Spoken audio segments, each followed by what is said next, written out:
una tarde más a estos encuentros con luna llena de la Rada, que han estado un poquito espaciados entre las fiestas sevillanas y otras cosas, han estado un poquito más espaciados en el tiempo. Esta tarde vamos a tener la presencia aquí con nosotros de Fernando Ordóñez, un compañero además de, por lo que me toca, de nuestra asociación, bastante activo, licenciado en química, de los clásicos de los licenciados antiguos, de los trabajando con su vinculación profesional todo el tiempo, toda su vida laboral a Endesa, ¿no? Ha sido como técnico de gerente de medio ambiente y astrónomo de afición. Ahora muchísimo más dedicado, involucrado y desde hace varios años, además llevando adelante un proyecto personal de astronomía donde imparte talleres y hace actividades y hace muchísima labor docente. Uy, espera un segundo, perdón. Ahora. La charla de hoy va a versar, para mí también es muy, muy interesante, sobre la formación de los elementos en el cielo, en el universo, en el Big Bang, a través del proceso de transformación de los distintos elementos por las estrellas. Yo te cedo la palabra y ya está. Te encargas tú de llevar todo esto. Vale, Alicia, pues muchas gracias por tu presentación y gracias a todos los que estáis conectados o los que o los que vean esto, porque si se va a hacer disponible, ¿no, Alicia? Para que se pueda Sí, ver una luego. vez, exacto. Ahora mismo en directo estamos los socios y compañeros de la Red Andaluza de Astronomía, pero después será público para que podamos Vale, disfrutar. pues sí, pues eso, bien. Muchas gracias a todos, buenas tardes. Para mí me encuentro muy a gusto en este foro porque os reconozco, os confieso que tengo una especial, no sé, simpatía por la Red Andaluza de Astronomía, quizás sea por los años que he servido de enlace entre mi asociación y la RADA, y no pude estar en Málaga, pero bueno, tenemos también a Jorge, que es un magnífico enlace, y estoy deseando que de esas jornadas que están previstas para octubre, que tocan precisamente en Sevilla, y reunirme con los compañeros de la RADA de Málaga, de Jerez, de Cádiz, de toda Andalucía, aunque sea así, online, ¿no? Pero la verdad es que es un placer. Así que encantado de colaborar en los encuentros con luna llena, que está bien que sean en luna llena porque es cuando nunca hacemos nada, pero yo creo que se nos olvidó decir encuentros con luna llena salvo que haya eclipse, ¿no? Y menos Porque... hoy, ¿no? Menos mal que el eclipse no es a las 8 de la tarde, si no, Exactamente, vamos un si no poco Dios mío. complicados, ¿no? Pero bueno, eso ocurre pocas veces, así que sí, sigue siendo buena idea. Vale, pues, ¿qué es lo que os voy a presentar? Pues voy a rentabilizar o aprovechar una presentación que en la Facultad de Químicas a principios de curso me invitaron a pronunciar con motivo de la apertura del curso académico de este año en la Facultad de Químicas de Sevilla. También, bueno, precisamente aquí tenemos uno de los compañeros que tenemos aquí, Clifford, que fue el que me hizo reflexionar, con algún comentario suyo que me hizo reflexionar con que los químicos, que hoy aquí hay varios también, hemos estado toda la carrera hablando de los elementos químicos y nunca nadie nos habló de cómo en 5 años a mí nadie me habló de cómo se originaban, ¿no? Entonces los que después hemos sido aficionados a la astronomía, hemos descubierto el origen de los elementos en las estrellas, pues la verdad es que es impactante. Así que de ahí surgió esa idea de podérselo contar a otros compañeros de profesión y a su vez de ahí pues citarme para una luna llena de estas de la RADA, ¿no? Así que voy a compartir pantalla, la he adaptado, voy a intentar también no pasarme en tiempo y quitar algunas cosas y adaptarla a este otro foro. Así que voy a presentar un PowerPoint y si queréis, pues al final tenemos la charla como es lógico. Así que voy para allá, ¿vale? Procuraré también estar pendiente del tiempo, son las 7:15, esperemos horita y cuarto, por ahí, ¿no? Vale, pues voy a compartir, voy a la primera, voy a poner aquí y ya está, voy a minimizar por acá. Y nada, confirmarme simplemente que veis bien la presentación y me pongo en marcha. Todo correcto. Bueno, pues le hemos De todo, llamado sí. nucleosíntesis estelar, ¿eh? Esa palabreja quiere decir que los núcleos de los átomos, de los elementos, se forman en las estrellas o en digamos que en distintos confines del universo, ¿no? ¿Y eso qué relación tiene con la piedra filosofal? Bueno, eso lo veremos en las primeras pantallas, ¿no? Mirad, nosotros a lo largo de la jornada de hoy hablaremos de reacciones y tal, pero ya digo, no quiero darle un contenido excesivamente técnico ni químico a la presentación. Así que lo que nos vamos a ir apoyando en una serie de historias personales, historias de personas. Y también os digo una reflexión que la tengo clarísima desde hace tiempo. Mientras más te gusta la astronomía, más te va apasionando la historia de la astronomía. Pues cuando conoces las historias de las cosas y cuándo ocurrieron y por qué y las personas que intervinieron, parece que se comprenden mejor. También la parte técnica se comprende mejor si la sitúas en su momento, la sitúas en su entorno y con las historias personales de sus descubridores o sus inventores, ¿no? Bueno, yo no sé si veis bien el título, porque a mí los iconos de Zoom me aparecen en la parte superior de la pantalla y eso me hace no leer yo mismo el título en amarillo de lo que tengo ahí abajo. Pero bueno, nos situamos a principios del siglo XX, año 1901, y con esta palabreja que en los ámbitos científicos de aquel momento era un anatema, estaba prohibida, ¿no?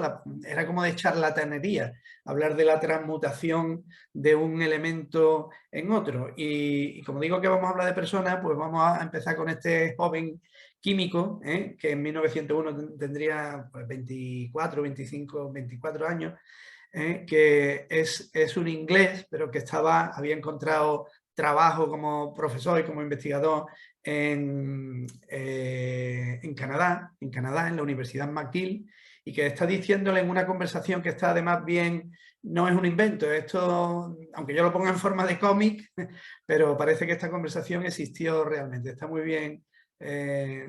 No sé, hay bastantes elementos que dicen que se dirige a su jefe, nada menos que el famoso Ernst Rutherford, y diciéndole, oye Rutherford, esto que estamos haciendo, esto es transmutación. Aquí tenemos en el mismo al gran Rutherford en esa universidad canadiense de McGill, jefe de SODI, en su laboratorio y diciéndole, SODI, no se te ocurra usar la palabra transmutación porque nos van a llamar charlatanes, nos van a llamar alquimistas simplemente por el uso de esa palabra. Es que esa palabra transmutación venía usándose en realidad en el mundo de la alquimia casi desde la Edad Media, ¿no? Hay una razón para ello. La transmutación era jerga de alquimistas.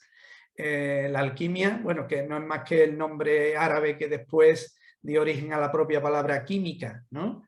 Una especie de protoquímica, una ciencia mezclada con pseudociencia que pretendía la transformación de unos elementos en otros por métodos químicos o alquímicos, ¿no? Ya sabéis que mezclaban lo que era trabajado de laboratorio, si queréis decir, con casi elementos esotéricos o filosóficos, ¿no? Por un lado, el convertir un elemento en otro, en realidad lo que perseguía era la creación de oro, y no tanto como elemento de riqueza, sino por ser, en teoría, el elemento más noble, ¿no? Porque además se perseguía también la perfección individual, el ser noble como persona, el ser perfecto, y que todo eso podría llegar incluso al máximo grado de perfección, que sería la inmortalidad. O sea, por un lado la alquimia perseguía la creación de oro a partir de elementos menos nobles como el plomo y además dar con un líquido que permitiera el elixir de la vida famoso, ¿no? Claro, eso tuvo sus años y sus momentos de gloria en la Edad Media y después estuvo mezclado con el renacer, no con el renacer, sino con el nacimiento de la auténtica ciencia, de los métodos científicos en la química, con lo cual se originan, claro, hay unas tensiones entre los métodos alquímicos y los métodos puramente experimentales, racionalistas, positivistas, que dan origen a la química que hoy conocemos y en general a toda la ciencia. Y claro, se crean esas tensiones. Lo de la piedra filosofal viene porque el producto, la sustancia que los alquimistas esperaban encontrar o descubrir para conseguir todas esas transmutaciones y esa perfección, se le llamaba la piedra filosofal, la cual mediante una serie de reacciones que están aquí simbolizadas en ese esquema y que recuerdan un poco a los pasos de lo que hoy día es la síntesis química, ¿no? Pues se llamaba eso, piedra filosofal. Y al conjunto de reacciones o de pasos que habría que ir dando para conseguir el oro y conseguir la perfección personal, se llamaba la gran obra, o en latín ahí lo tenéis, ¿no? El magnum opus.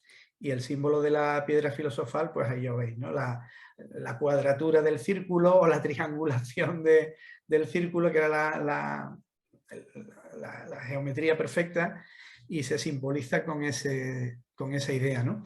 Pero claro, esto estaba muy bien para los siglos XIII, XIV, XV y XVI, pero a medida que la química avanza y empieza a hacer descubrimientos ya basados puramente en la experimentación y a ser repetitivos y a dar resultados de los que hoy llamamos más científicos, pues a principios del siglo XX había quien todavía pensaba este tipo de cosas. De hecho, el propio Frédéric Soddy leyó muchísimo sobre alquimia, porque claro, qué objetivo más bárbaro, ¿no? El Oscar de un químico sería encontrar la piedra filosofal.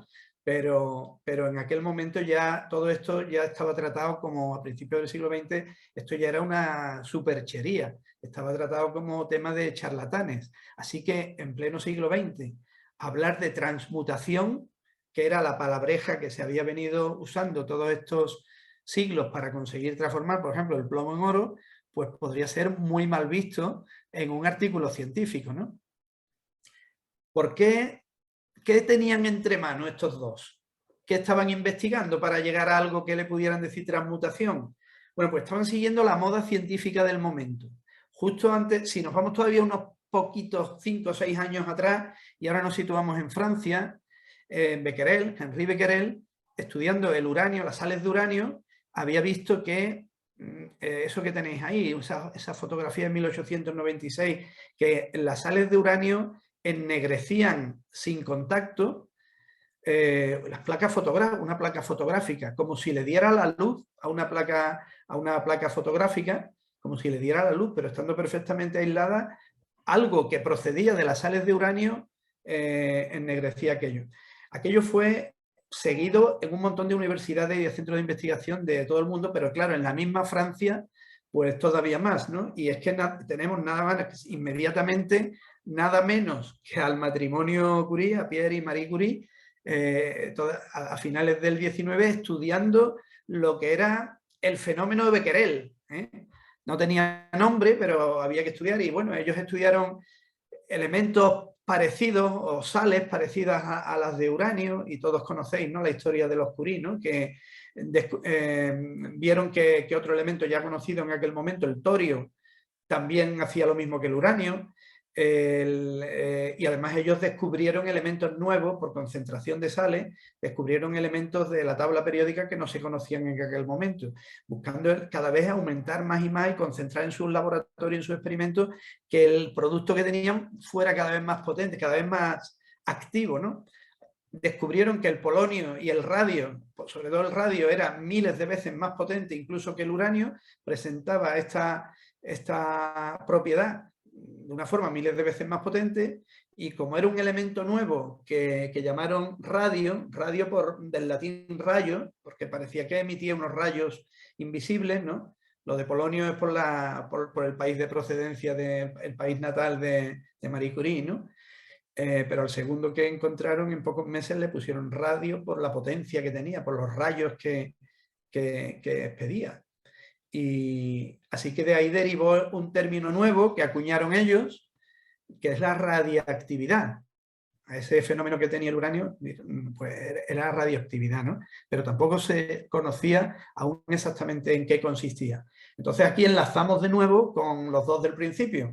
Estaban dando clases sin ser ninguno de ellos canadiense, pero los dos habían terminado encontrando trabajo en la misma universidad de Canadá, la Universidad McGill, y ahí tenéis a un inglés como Soddy y un neozelandés como Rutherford, pues dando clases en Canadá. Y su línea de investigación pues era esta moda, lo que había pasado con el uranio, lo que decían en Francia, estos dos, el matrimonio Curie, y sobre ese tema se pusieron también a investigar con muchísimo éxito, como ahora veremos, la pareja, ¿no? La pareja Soddy y su jefe Rutherford, que experimentando con los mismos compuestos que los Curie, solo poquísimos años más tarde, en 1901, demuestran que el torio se convierte solo, él solo, sin intervención artificial, se convierte en radio. Entonces resulta que se ha estado buscando la transmutación por métodos esotéricos y artificiales, y resulta que la transmutación a lo mejor no hay que tenerle tanto miedo o respeto, puesto que ellos demuestran que ocurre de forma natural.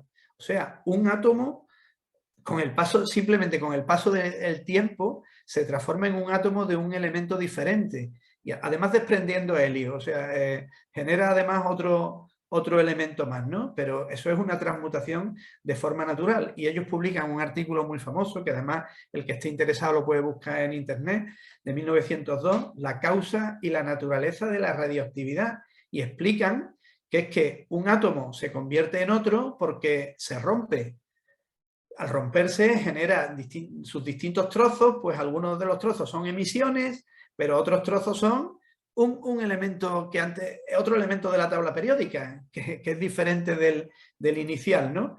Entonces, bueno, eso tiene un montón de implicaciones porque la primera es que átomo, la palabra ya no debería, ya está mal puesta, porque átomo viene del griego, significa que no se puede romper, significa que es indivisible, y ellos lo que demuestran es que el átomo es divisible porque se ha desintegrado en elementos menores, ¿no?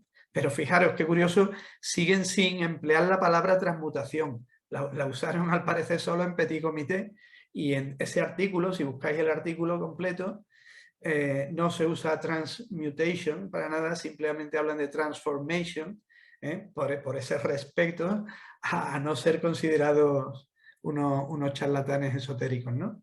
Pero además, Soddy especialmente trabaja mucho en vislumbrar, en ir viendo que la enorme relación que tiene ese fenómeno de ruptura con la energía. Ellos intentan hacer unos cálculos de cuánta energía se libera en estos procesos, y descubren que no conocen ningún otro proceso físico ni químico que libere más energía por unidad de masa que estas transformaciones atómicas, que además saben que ocurren, todavía ni se conoce bien que el átomo tiene un núcleo y una corteza. Todo esto se va desentrañando a la vez, ¿no? De hecho, el propio Rutherford es fundamental en esos descubrimientos. Pero Soddy en 1903, fijaros cómo van pasando unos poquitos de años, damos unos pequeños saltos en el siglo XX, él ya estipula y da conferencias en Australia y en distintos sitios del mundo, explicando o vislumbrando que la radioactividad podría llegar a ser una fuente inagotable de energía, y por lo tanto se ve como algo muy positivo.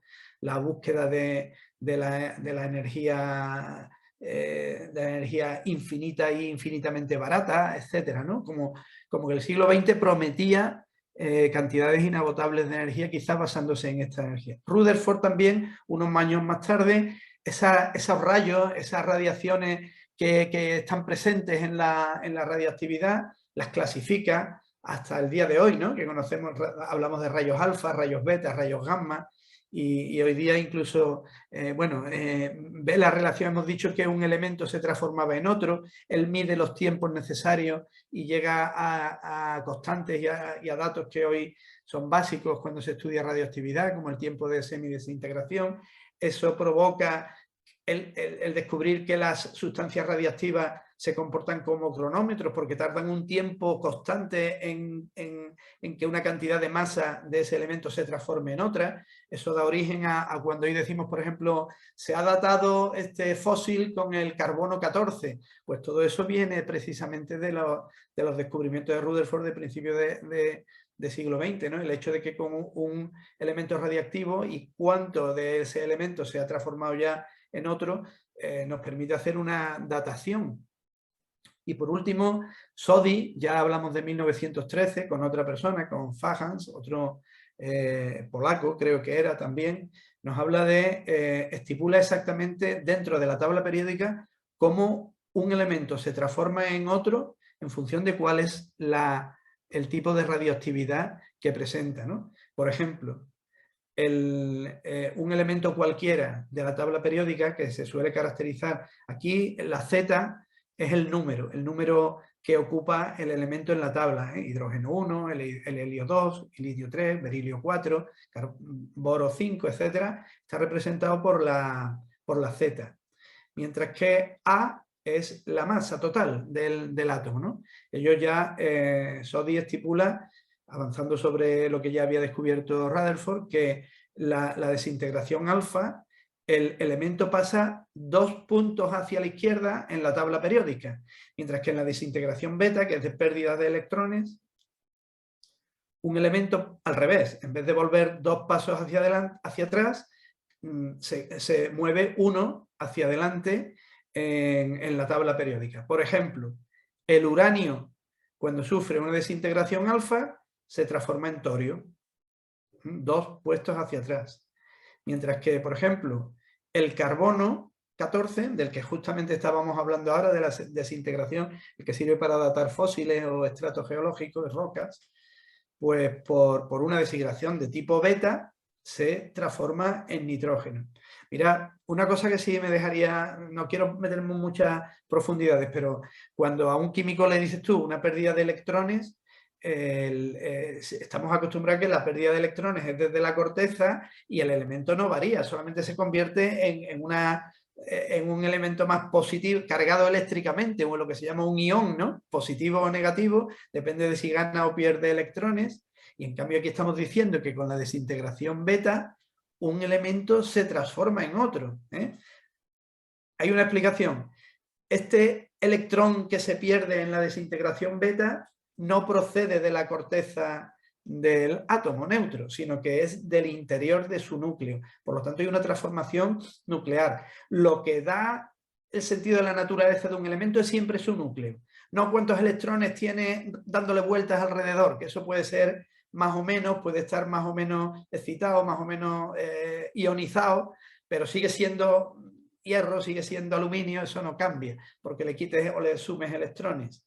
Ahora, si lo que cambia es el núcleo, el número, la carga eléctrica del núcleo, eso es lo que cambia la naturaleza del átomo. Deja de ser plomo y pasa a ser oro. Entonces, ahí está. La transmutación tiene que ver con el núcleo del átomo, no con la corteza electrónica. Soddy recibe el Premio Nobel de Química en el año 21. Un poco antes, la transmutación ya se consigue artificialmente. Habéis visto que 18 años antes Rutherford había visto que la transmutación ocurría en la naturaleza, pero él se propone conseguirla en laboratorio y por fin lo consigue en 1919. Bombardea este átomo de nitrógeno, 14, con un núcleo de helio, que está aquí representado, y obtiene oxígeno. O sea que directamente, esto no son reacciones químicas, son reacciones nucleares, son más bien reacciones físicas, diría yo, de física nuclear, ¿no? Porque no son reacciones químicas.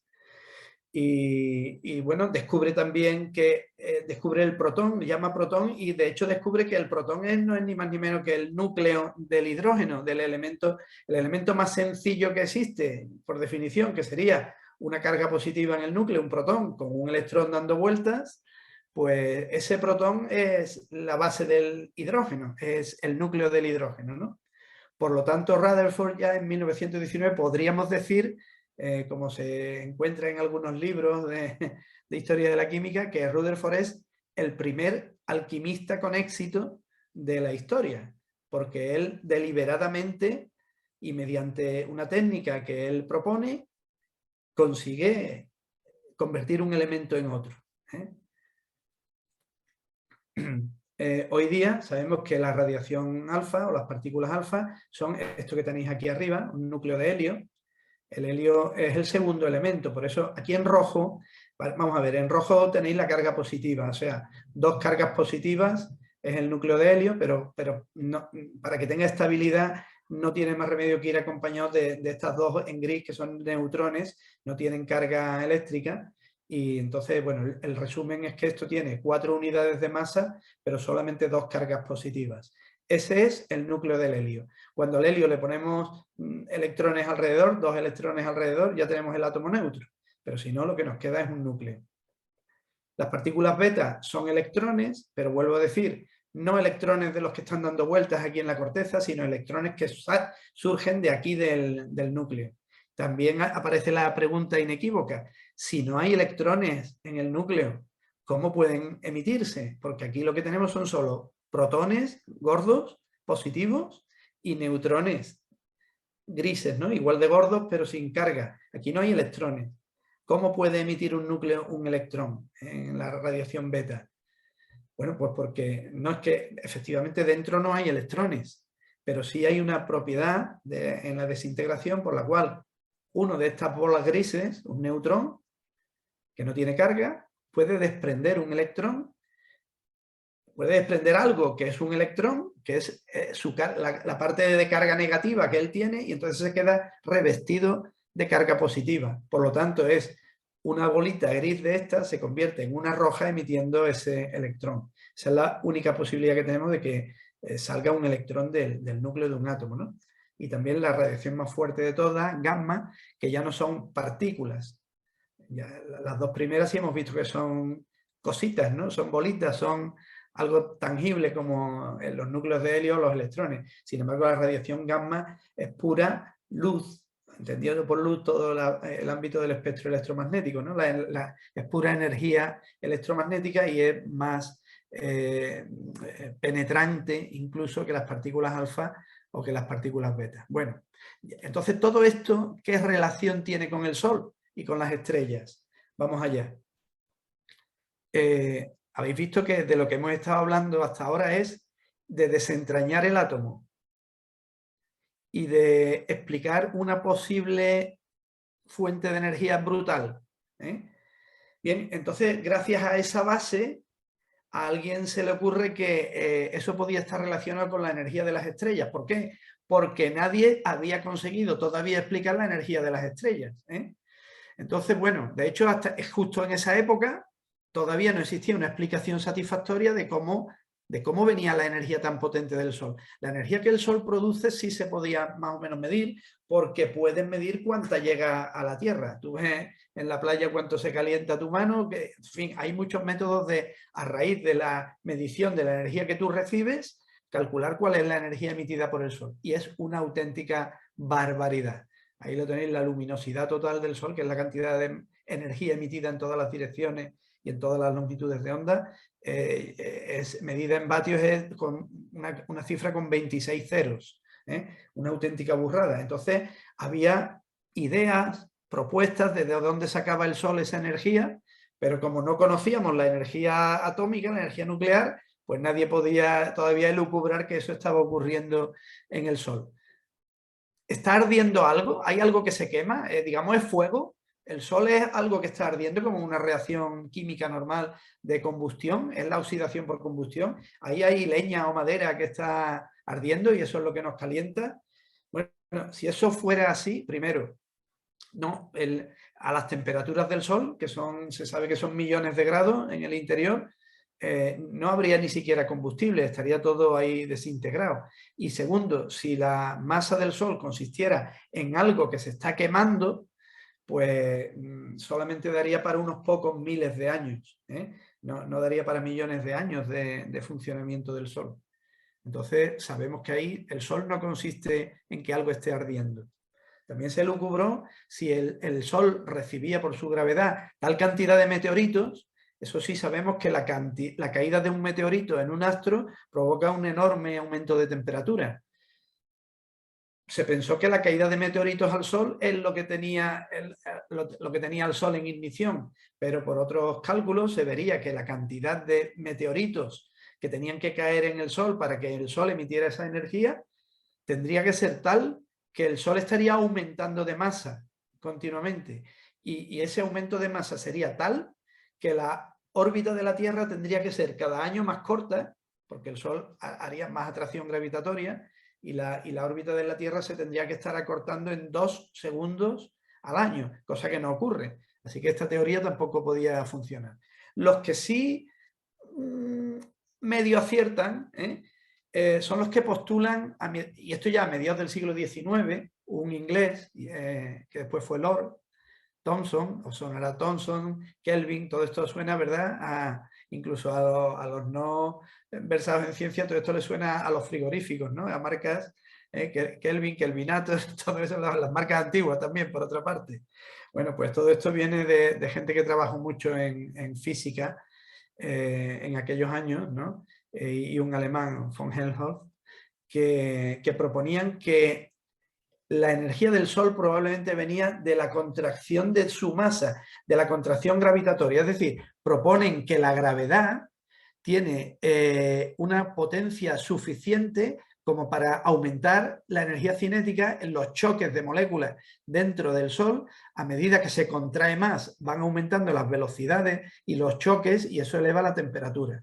No les faltaba, no iban muy descaminados, no iban muy descaminados, y ellos pensaban que esa era la única razón para generar aquello, ¿no? Pero estaba muy discutido, porque aunque el mecanismo teóricamente se podía explicar, tampoco resultaban muy buenos los cálculos que se hacían para que de esa manera, ¿cuánto debería durar el Sol? Bueno, ellos dijeron que con que el Sol se contrajera simplemente en un año 40 metros, que eso para el Sol no es nada, tiene millones de kilómetros de diámetro, pues 40 metros al año no es nada, y con esos años el Sol podría vivir 100 millones de años. Ostras, pues 100 millones de años, así que esta teoría para ellos era perfecta. Se explicaría que el Sol tuviese una vida de 100 millones de años y lo único que pasaba era que el Sol se estaba contrayendo. Con lo que no cuadraba muy bien esto del 100 millones de años es con las teorías de la evolución que también se empezaban a desarrollar en aquel entonces, no sé, eran coetáneos de Charles Darwin, que también sabéis que la teoría de la evolución de las especies, estos 100 millones de años, sin embargo, eran muy cortos para Darwin. Darwin fue uno de los enemigos de esta teoría porque Darwin necesitaba, para que unas especies se hubieran convertido en otras, ¿no? Para que de la célula de la bacteria hubiera llegado al Homo sapiens, no bastaban 100 millones de años, necesitaban miles de millones, como efectivamente ahora entendemos o pensamos que ocurrió, ¿no? Entonces, esta teoría precisamente fue discutida por Darwin. Y digamos que Soddy, cuando hablaba a principios de siglo de cuánta energía se liberaba en las reacciones de desintegración, en 1905 esto termina definitivamente de consolidarse. Nada menos que Einstein es el que demuestra la ambivalencia de la energía y de la materia, que prácticamente pueden ser intercambiables y que una pequeñísima cantidad de materia se transforma en energía, efectivamente liberando muchísima cantidad de energía, porque el factor de multiplicación es la velocidad de la luz, pero además al cuadrado. C es un valor gigantesco, si lo elevas al cuadrado pues ya es una burrada, y basta que la m, por muy pequeña que sea, si lo multiplicas por c al cuadrado, pues te libera una gigantesca cantidad de energía. Y estamos facilitando la explicación de qué es lo que está ocurriendo en las estrellas, ¿no? Si aplicamos esta ecuación al Sol, a la energía irradiada por el Sol, pues resulta que también hay que consumir mucha materia. Para que la energía irradiada por el Sol dependa de esta ecuación, significa que cada segundo se tienen que estar desapareciendo 4 millones de toneladas de materia.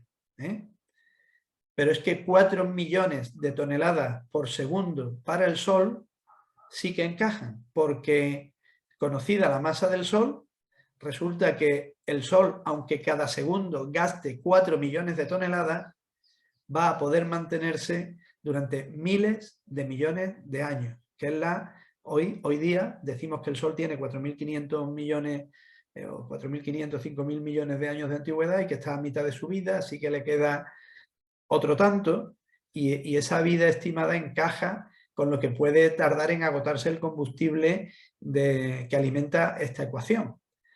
Así que todo ya, por un lado hemos desentrañado el átomo, por otro lado estamos explicando las energías que se liberan, y ya todo esto ¿a qué conduce? Pues a presentar la energía nuclear como algo que está ocurriendo en las estrellas, ¿no? Eso en cuanto a la energía. Pero y en cuanto a la composición, falta la pata de la composición. La composición del Sol era otro misterio, pero es que no hace todavía ni un siglo que esto se ha desentrañado. Hasta 1925, que es el momento en que esta chica que veis aquí, Celia Payne, que también, bueno, es inglesa, pero tuvo que emigrar si quería desarrollar sus estudios científicos, su carrera científica, porque en la Inglaterra de la década de los 20 todavía no se reconocía o se permitía que una mujer desarrollara este tipo de trabajo. En Estados Unidos sí, ella emigra a Estados Unidos, y de hecho toda su vida, incluso en Estados Unidos, fue una lucha contra la discriminación de la mujer en la ciencia. Hoy día es uno de los iconos de las mujeres científicas, ¿no? Y de la lucha por la igualdad en el mundo de la ciencia. Sufrió bastante incomprensión, pero fue la primera persona que dijo que en el Sol lo único que había eran los dos gases más ligeros que de la tabla periódica, salvo pequeñas trazas de otros. Bueno, básicamente, también hay otros, ¿no? Evidentemente, pero que básicamente el Sol lo que tiene son los dos primeros elementos y los más ligeros de la tabla periódica, fundamentalmente el hidrógeno, y después también cantidades importantes de helio, ¿eh? El hidrógeno y el helio. Esto fue un shock. Esto fue un shock porque ¿sabéis que se pensaba que eran las estrellas y el Sol incluso hasta aquel momento? Pues que tenían que ser unos astros como la Tierra, porque todos los astros del universo serían parecidos. La Tierra, los planetas, la Luna, incluso el Sol y las estrellas. Así que esto fue chocante, tan chocante que los jefes de Cecilia Payne en la tesis doctoral prácticamente le obligan a asumir, y así está escrito en su tesis, decir, yo he encontrado esto, pero seguramente aquí hay algún error, porque, hombre, decir que el Sol está hecho de hidrógeno y de helio es muy fuerte, ¿no? Lo que pasa es que solo 3 o 4 años después, los que habían sido sus enemigos ya se dan cuenta de su error y de repente abanderan, y son los primeros abanderados de que efectivamente en las estrellas lo que hay es hidrógeno y helio, ¿no? Y que su composición es muy distinta de la Tierra. Entonces, bueno, hemos dicho que hemos desentrañado el átomo, y esta pantalla os la pongo simplemente para que veáis cómo terminan encontrándose las partículas que forman parte del átomo con el paso de los años, y cómo cuando decimos, oye, en tu vida, ¿tú qué maestro recuerdas que haya sido importante? Yo creo que todo el mundo se acuerda de un maestro, ¿no?, que tuvo en el colegio, en la universidad, en algún sitio, en primaria, en secundaria, pero todos recordamos con cierto cariño a algún profesor porque nos entendía, o porque guió, o porque estudié tal o cual cosa por él. Pues fijaros esta cadena, ¿no? Thomson, que descubre el electrón en 1906, fue profesor nada menos que de otros dos el Nobel de Química, Rutherford, que hemos hablado de él, y también profesor de Niels Bohr, un danés, que fue Nobel Física en el 22, todos los descubrimientos que ellos hicieron, y a su vez Rutherford fue profesor tanto de Bohr como de Chadwick, ya en los años 30, o sea que aquí tenemos 4 escalones de profesores que trabajan en física unos, en química otros, que han sido, unos a otros han dado el relevo, ¿no?, para seguir con la línea de investigación de su departamento en la universidad, y que bueno, que son una colección de premios Nobel, ¿no? Por eso digo, la importancia de quién es tu profesor cuando te lanzas a un tema de investigación, ¿no? Bueno, pues ya tenemos todos los ingredientes necesarios, y ahora lo que vamos a ver, también lo más rápidamente que pueda, es explicar, bueno, tranquilos, no vamos a explicar uno por uno todos los elementos de la tabla periódica, sino que lo vamos a hacer por familias. Vamos a explicar un poquito cómo el helio, por qué en las estrellas, cuando hay hidrógeno, ese hidrógeno, aparece el helio. Ya teníamos 2 elementos, o por lo menos el helio, explicado de la tabla periódica. Y bueno, y después vamos a ir por grupos, ¿no? Vamos a ir viendo, sí, hay mucho hidrógeno, pero ¿de dónde ha salido el hidrógeno que hay en las estrellas? Pues para eso hay que irse antes de las estrellas, hay que irse a a la teoría actual sobre el inicio del universo, que es lo que llamamos el Big Bang. Y después volveremos a las estrellas, porque ya tenemos hidrógeno y helio, pero ¿qué pasa con los demás elementos de la tabla periódica?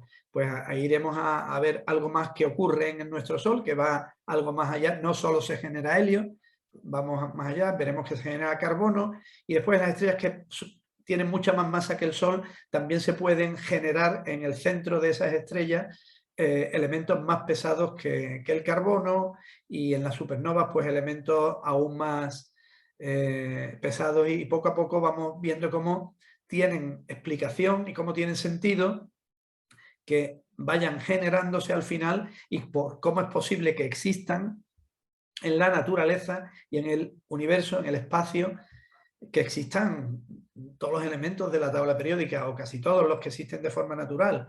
Ya sabemos que hay otros en la tabla periódica actual que solamente se han podido, que no los hemos descubierto en la naturaleza.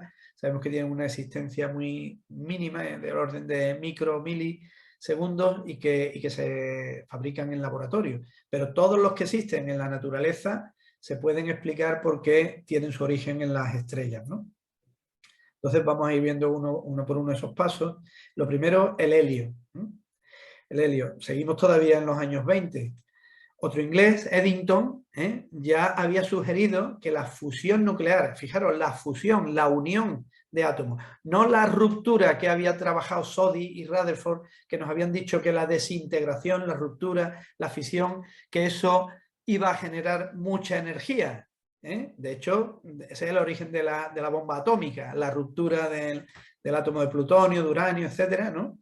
Pero Eddington ya sugiere en los años 20 que también se generan cantidades inimaginables de energía, no solo rompiendo átomos, sino cuando se unen átomos para generar un átomo de un elemento nuevo, ¿no? Y que eso podía ser, ya lo sugiere, pero bastantes años más tarde, casi en los años 40, otro alemán nacionalizado americano, Hans Bethe, describe perfectamente, conociéndose ya las temperaturas a las que pueden ocurrir cada proceso, las energías que se ponen en juego en cada escalón que se da en estas reacciones, que se pueden medir en laboratorio y por lo tanto nos explican cosas que pasan en las estrellas, pues describe esto, como del átomo más simple que puede existir, que es el átomo de hidrógeno, una sola carga positiva, un protón en el centro y un único electrón a su alrededor que equilibra la carga positiva para que sea neutro.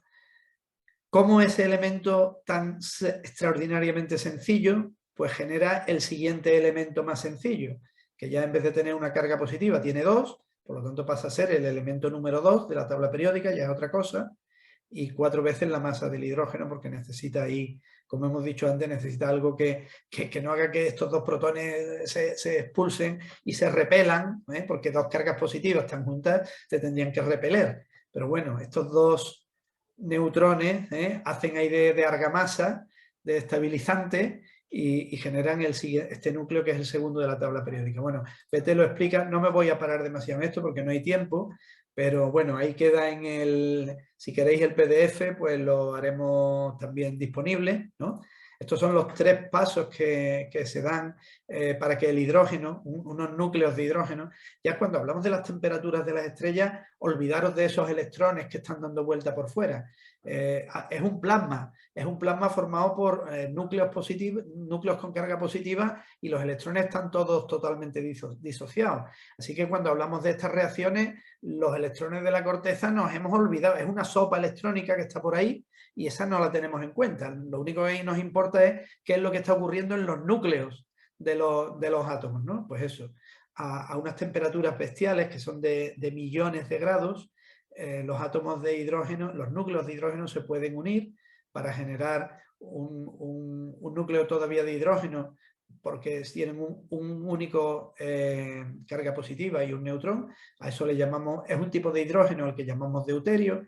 El deuterio, cuando recibe un tercer átomo de hidrógeno, ya sí cambia a helio, porque ya tiene 2 cargas positivas. Esto es una forma de helio, pero no la definitiva, porque no es estable, necesita 2 neutrones en vez de 1. Por lo tanto, ya si se juntan 2 átomos de helio 3, ya sí nos generan lo que estamos esperando, ¿no? El núcleo de helio estable, que llamamos partícula alfa, en 3 pasos.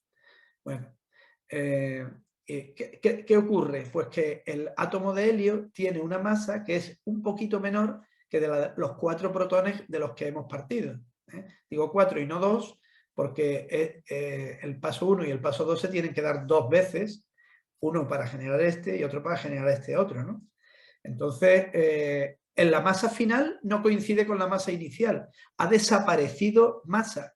Un 0,7 se ha perdido, pero se ha perdido en forma de energía por la ecuación de Einstein. Y esa es la energía que el Sol es capaz de generar en su núcleo. Calentar la estrella y emitirla hacia afuera y que nos llegue a nosotros y que sea capaz de producirnos una quemadura en la playa si no nos ponemos una gorra, ¿no? O una camiseta. Así que bueno, este es el origen de todo eso. Aquí está eso representado, lo ponemos doble y al final pues otra forma de pintarlo, ¿no? Aquí hay 2 ramas idénticas, pero es lo mismo. Estas son las ecuaciones que ocurren y este es el resultado. Solamente aquí, en la zona que está ilustrada aquí de blanco, que es el núcleo de la estrella, es donde las temperaturas del Sol tienen el valor necesario de millones de grados, porque ya sabéis que en la superficie solamente hay unos 6.000 grados, es decir, la temperatura del Sol en la superficie no es ni de lejos suficiente para que haya transmutación, para que haya reacciones nucleares. Esto ocurre solamente en el núcleo de la estrella. O sea, la palabra nuclear tiene doble sentido. Están en juego los núcleos de los átomos y además solo ocurre en el núcleo de la estrella. Sale la palabra núcleo por todas partes. Bueno, pues ahí es donde teníamos que 600 toneladas de hidrógeno, 600 millones de toneladas de hidrógeno en un segundo se transforman en 596 de helio, se pierden 4 porque se transforman en radiación gamma, en fotones, es decir, en energía.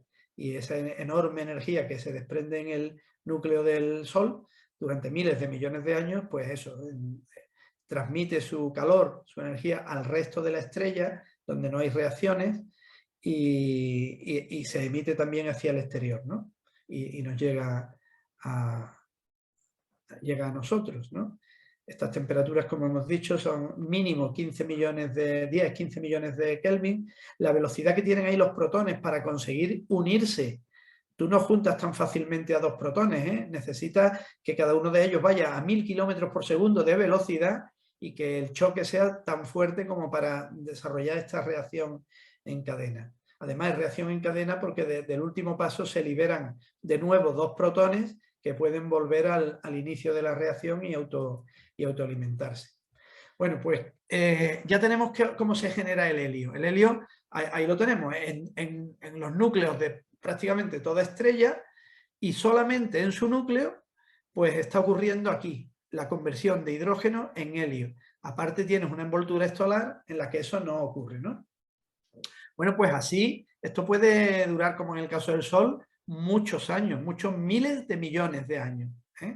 Ese es un largo periodo de estabilidad siempre que no se agote el hidrógeno del combustible. Y en ese periodo, digamos, de madurez, se dice que la estrella está en la secuencia principal.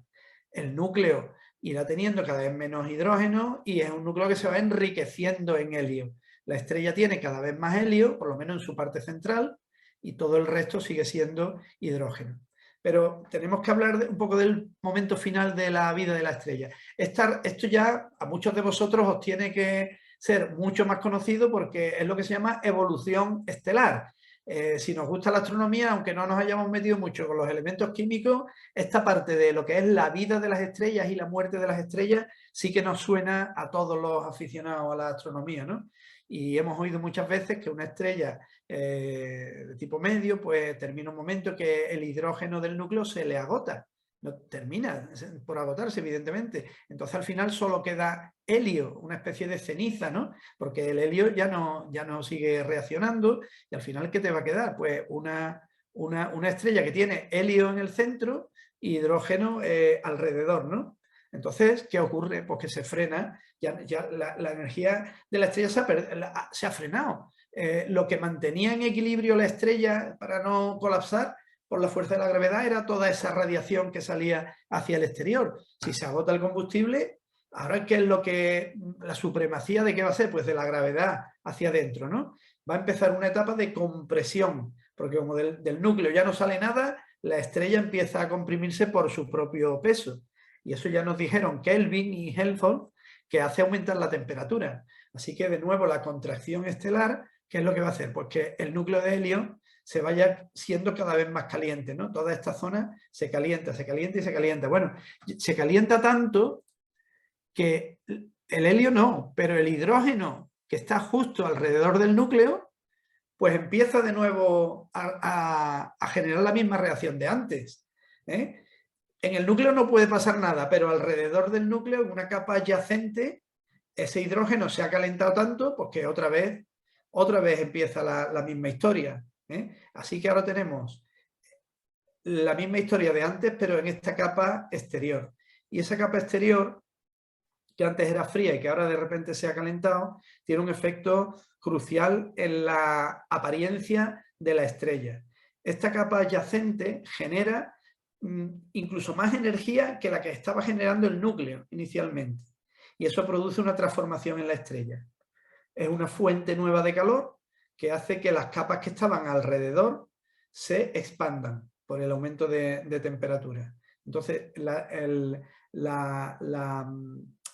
estrella adquiere unas dimensiones, un tamaño colosal, se convierte en una gigante, que se llama, por ese agotamiento, se convierte en una gigante, y aunque está emitiendo más energía que antes, es más energética, pero claro, las capas exteriores están muy, muy, muy lejos de esa fuente de energía. Simplemente han sido empujadas hacia afuera, y al ser empujadas en estas capas exteriores ocurre lo contrario, que se está enfriando.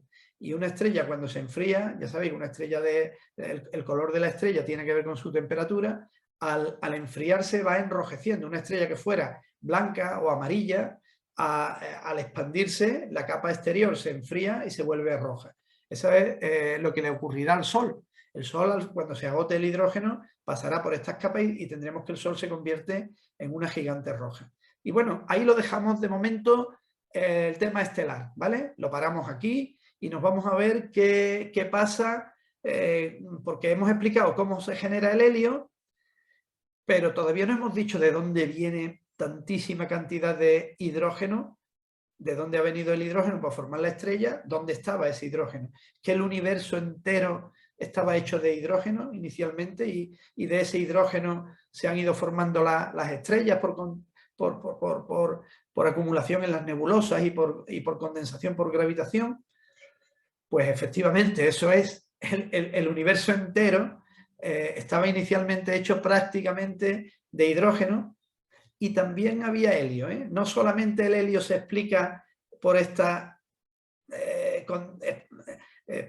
contracción gravitacional del núcleo de las estrellas, también había inicialmente llenando todo el universo helio. ¿Eso cómo lo sabemos? Bueno, pues para eso nos tenemos que ir a la síntesis de núcleos, pero la primigenia, al origen del universo, al Big Bang, ¿vale? Mirad, ¿qué se sabía también en aquellos años? ¿Qué años más apasionantes, no? Se descubría a la vez lo extraordinariamente pequeño y se estaba descubriendo a la vez lo inmensamente grande. Pero es que además se descubre la enorme relación. No podemos explicarnos lo que pasa en las estrellas, que es lo más grande que hay en el universo, sin entender qué es lo que pasa en escalas subatómicas. La enorme relación que hay, es curioso, ¿no? Bueno, pues también en esos mismos años se pregunta a la gente cómo empezó todo. La ciencia se empieza a preguntar cómo empezó todo.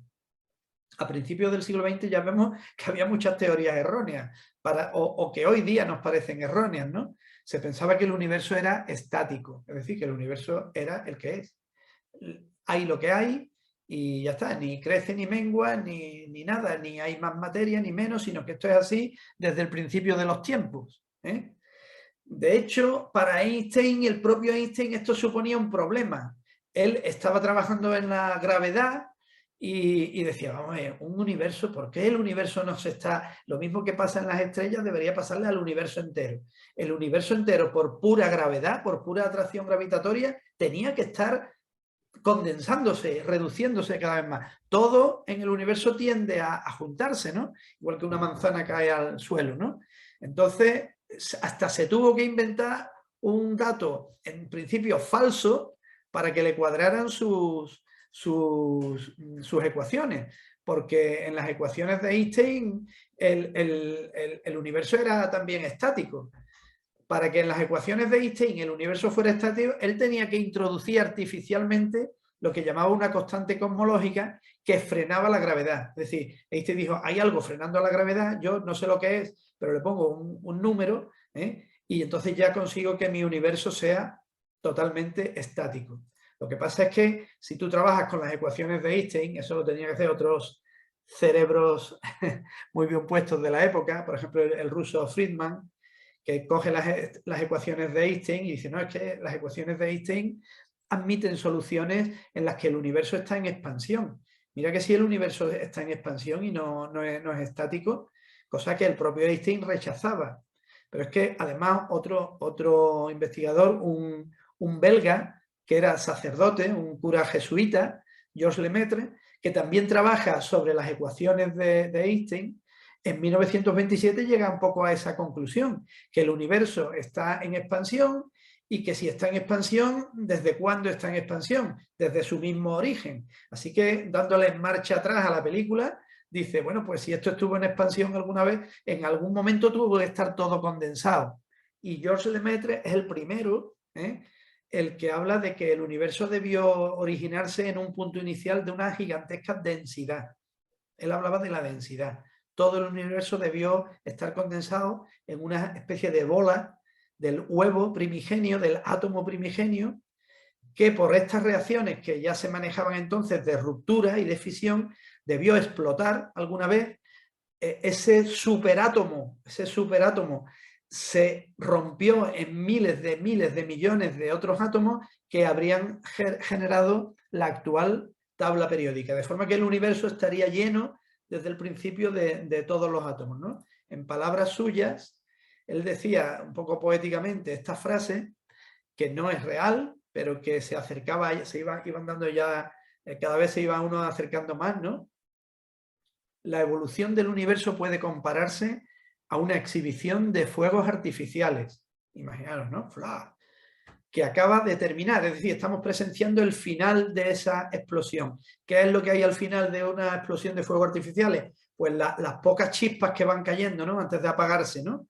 Unas pocas chispas rojizas, ceniza, humo, y nosotros estamos montados en una ceniza que ya está fría, como diciendo, la Tierra alguna vez estuvo muy caliente, la Tierra es un producto de esa explosión y ya estamos enfriados y estamos presenciando desde una partícula cómo todavía hay algunos brillos y algunos resplandores de esa explosión inicial, ¿no? Sobre una ceniza ya fría presenciamos el lento desvanecimiento de los soles e intentamos recordar el brillo desaparecido del origen de los mundos. Habla ya de una explosión inicial que debió ser tremendamente energética y que ha dado origen al universo actual, ¿no? Para colmo, unos años más tarde, el gran Edwin Hubble, famosísimo astrofísico americano, descubre ya experimentalmente, mirando y calculando cosas a través, desde los astrónomos de la época buena que todavía se sentaban en una silla a mirar por un ocular, por supuesto de un gran telescopio, Monte Wilson, un monte icónico en la historia de la astronomía, que es donde trabajaba Hubble, en honor del cual después se han nombrado muchas cosas, ¿no? La ley de Hubble o el telescopio Hubble, ¿no? Pues él descubre que el universo efectivamente, él mide ya que el universo se está expandiendo, con lo cual imaginaros lo que para Einstein supuso darse cuenta de su metedura de pata, él lo reconoció abiertamente, ¿no?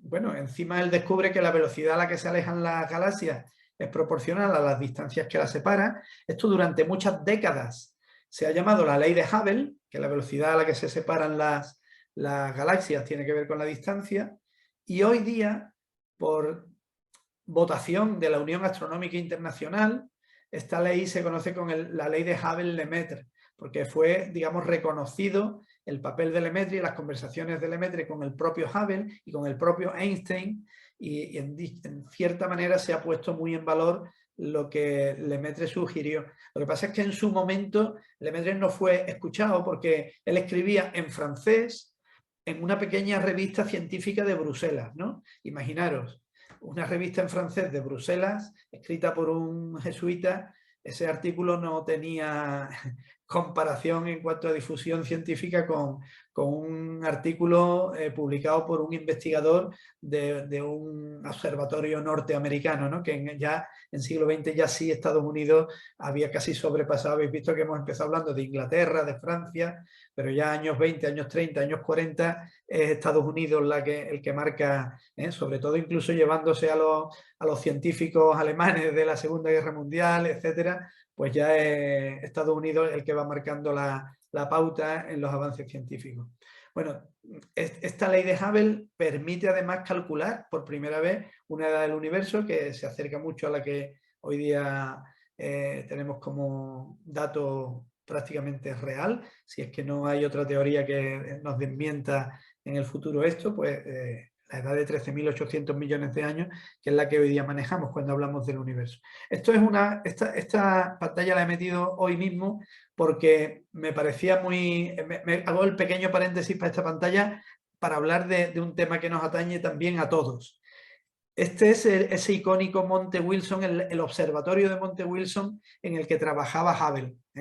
Está situado en el Monte Wilson, como su nombre indica, que visto desde aquí, y esto que tenéis aquí es la ciudad de Los Ángeles, vista en 1908 desde el Monte Wilson, ¿vale?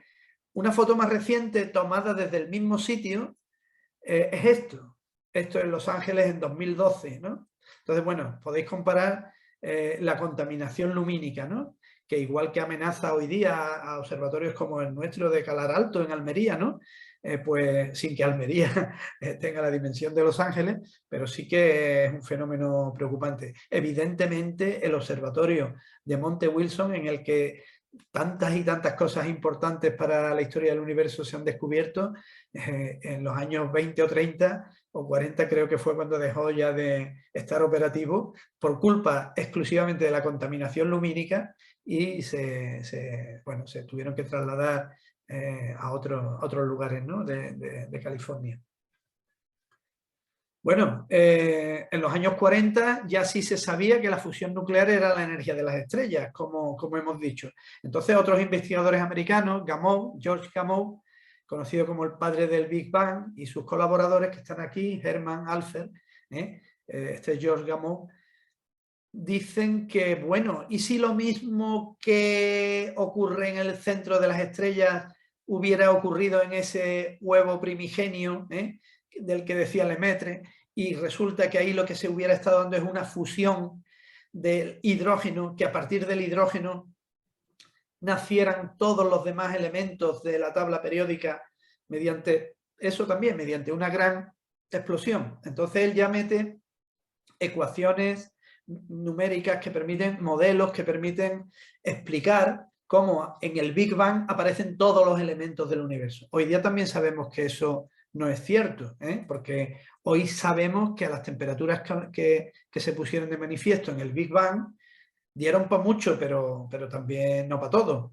Dieron para generar hidrógeno, todo el hidrógeno del universo, y helio, prácticamente también todo el helio del universo, más el que después se va formando, como hemos explicado, dentro de las estrellas, ¿no?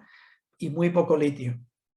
O sea, elemento 1 de la tabla periódica, elemento 2 y un poquito del elemento 3, pero no hasta los 100 y pico elementos que tenemos en la tabla periódica. Así que del Big Bang no puede venir todo. Sí que se explica muy bien por qué el hidrógeno y el helio aparecen con el Big Bang, y la teoría del Big Bang hoy día está generalmente aceptada porque explica muchas cosas, explica la abundancia de hidrógeno, la abundancia de helio, explica el fondo cósmico de microondas, muchos fenómenos se explican con la teoría del Big Bang y hoy día se da por buena. La teoría del Big Bang nos dice que inicialmente, en el momento inicial del universo, la temperatura era tan inimaginablemente alta, un 10 con 30 ceros, que no hay materia, exclusivamente hay radiación, pero con el paso de milésimas, centésimas o décimas de segundo, instantáneamente la temperatura cae miles de millones de grados, se enfría, se expande enormemente el universo adquiere dimensiones colosales, pero esa expansión lo enfría y en pocas décimas y en pocos minutos incluso el universo se parece ya mucho al que es hoy, ¿no? Fijaros que de esa sopa inicial, cuando tenemos un 10 seguido de 14 ceros, ya aparece la materia, se originan protones y neutrones, es decir, los componentes básicos del núcleo de todos los átomos. Esos dos elementos de los que estamos hablando siempre, los protones y los neutrones que acompañan al núcleo para darle estabilidad. Entonces, en la primera centésima de segundo del universo, simplemente 0,01 segundos, la temperatura ha caído mucho. Ya solamente hay 100.000 millones. Decimos, solamente 100.000 millones de grados. Pues esos 100.000 millones hace que ya coexistan la materia y la radiación. Pero ya, por debajo de esa temperatura, ya no se van a poder formar ni más protones que más neutrones. Con lo cual, cuando el universo tiene 0,01 segundos de vida, ya están presentes en el universo todos los protones y todos los neutrones de todo lo que va a existir en el futuro, combinados de la forma que sea para dar unos elementos u otros. Ya están formados todos. Entonces, además, pero todavía a 100.000 millones de grados, aunque existen protones y neutrones, lo que no pueden es juntarse, no son capaces de combinarse, porque todavía sí que es una temperatura excesivamente alta como para permitir que un neutrón y que un protón estén juntos. Por lo tanto, no se puede formar. El hidrógeno sí existe, porque es que si decimos que se han formado protones, es que ya hay hidrógeno, o por lo menos el núcleo del hidrógeno. Porque es que el hidrógeno, donde hay un protón, es equivalente a decir allí hay hidrógeno. Porque por definición el hidrógeno es el protón. Pero el helio no ha aparecido todavía. Tenemos que irnos a los primeros 3-4 minutos de vida del universo. Porque a medida que la temperatura ya sigue cayendo, ahora ya está más frío, ya tenemos 900 millones de grados de Kelvin, pues ya sí, el protón y el neutrón se forman para dar deuterio. ¿Y qué tenemos aquí? Pues el primer paso de la cadena protón-protón que había descubierto Bethe en el 39, ¿no? Y ya entre el tercer y el cuarto minuto ya ocurre la reacción completa, se dan los 3 pasos y ya tenemos generación de helio. Por lo tanto, entre el minuto 3 y el minuto 4 de vida del universo se genera todo el helio que existe. Bueno, después ha seguido formándose otra parte en las estrellas, pero inicialmente ahí acaba la formación de materia en el Big Bang, en la formación de átomos. Un 75% de hidrógeno, un 25% de helio, también un poquito de litio. Ya cuando llegamos al final del cuarto minuto, que ya solo tenemos 400 millones de grados, ya no aparece más helio. O sea que todo el universo entero, durante un minuto, ha estado comportándose como el núcleo de una estrella, pero todo el universo a lo bestia, toda la masa del universo era como un reactor de fusión trabajando como el núcleo de una estrella, es decir, quemando hidrógeno y generando helio, hasta que la temperatura cae por debajo de 400 millones de Kelvin y ya se apara también la fusión del helio y ya no se genera nada más. En un solo minuto se ha sintetizado 10 veces más helio que el que después las estrellas han sido capaces de, todas las estrellas del universo, funcionando durante 13.800 millones de años, no han generado nuevo helio más que la 10ª parte de todo este helio que apareció en el Big Bang. Ahí tenemos la composición. Así que ya tenemos. Ahora ya podemos volver a las estrellas porque ya hemos explicado de dónde venía el hidrógeno y dónde venía también el helio. Entonces, ¿qué pasa con el resto de la tabla periódica? Volvemos a nuestra estrella, a cómo la habíamos dejado, ¿no? A ver, ahora llevamos una hora aproximadamente. Pues yo espero eso, que en un cuartillo de hora o así, si me permitís, terminamos la charla, pero solo de los 100 y pico elementos de la tabla periódica hemos explicado los 2 primeros, falta mucho, pero no preocuparos que ahora ya vamos de grupo en grupo. Bueno, aquí habíamos dejado nuestra gigante roja, aquí donde estaba dándose la reacción era en esta capa alrededor del núcleo, porque el núcleo estaba agotado, y entonces, ¿qué pasa? Bueno, pues ahora para saber lo que pasa, distinguimos entre estrellas de masa pequeña, como la del Sol, o hasta el doble de reacción del Sol, y las estrellas realmente más masivas. Ya habréis ido elucubrando que mientras más gorda es una estrella, la contracción gravitacional le permite, es mucho más potente. Así que el hecho de que una estrella tenga más o menos masa va a incidir totalmente sobre su futuro, ¿eh? Aquí el tema de exceso de peso también conduce a un final un poco desagradable, ¿no? O por lo menos violento en el caso de las estrellas. Vamos a tratar primero en una estrella normal. Por ejemplo, ¿qué pasa en el Sol? Bueno, llega un momento que esa capa exterior también se agota, ¿no? Entonces vuelve a... La estrella va dando saltos entre... Si tengo suficiente energía para generar helio, lo hago y me expando, pero si después vuelve a... Es una compresión-descompresión, ¿no? Como un acordeón. Cuando la estrella vuelve a comprimirse, porque ha parado la reacción en el centro, pues lo que está con esa compresión es dándole otra vez más temperatura, a ver si es capaz de pasar algo, ¿no? Bueno, pues las estrellas como el Sol sí que ocurre algo, En vez de 15 ya vamos a llegar a 100 millones de Kelvin. O sea, fijaros, estamos haciendo un poco pareciéndonos a las temperaturas del Big Bang, ¿no? Cada vez más caliente. Entonces, el helio sí que ocurre una cosa que no ocurrió en el Big Bang, pero que sí ocurre en el centro de las estrellas, ¿no? Que es un proceso que se llama triple alfa. Recordad que alfa era el núcleo de helio.